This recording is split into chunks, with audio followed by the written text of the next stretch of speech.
designing your website.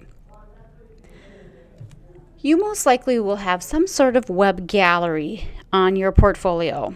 Now, the website does not have to be fancy, but it does have to be thoughtfully designed.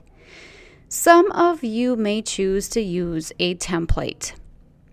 So the question is, are templates acceptable for a portfolio site? Those that do not need to market their web skills, their programming skills. If you're strictly a designer or an illustrator, you do not need to show that you can do that intensive coding. In that case, the industry says templates are acceptable.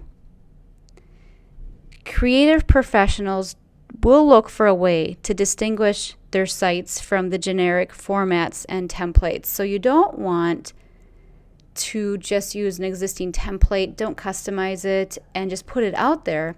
That shows lack of creativity. It shows lack of individuality. So as a creative person, you're going to want to try to put your own twist on those templates. Russell Cole states, while your site needs to be simple, please do design it. So there has to be some of your design skill applied in your portfolio.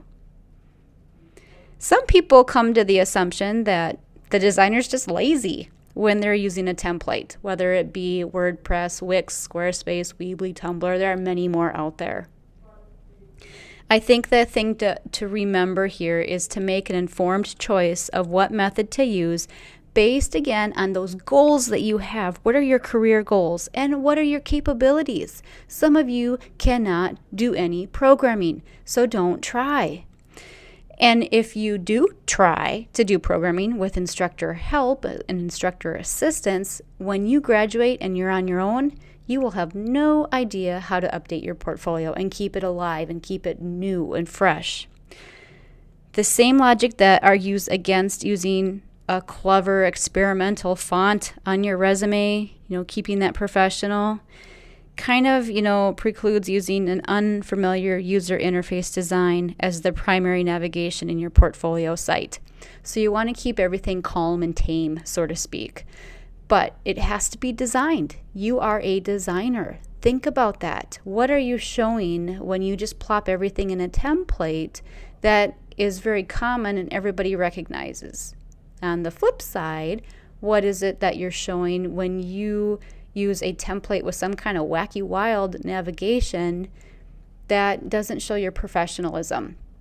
All right, it's like using Comic Sans on your resume. So use your design background and knowledge when you're building your site. Templates are okay. I'm not saying they're bad. They are absolutely okay.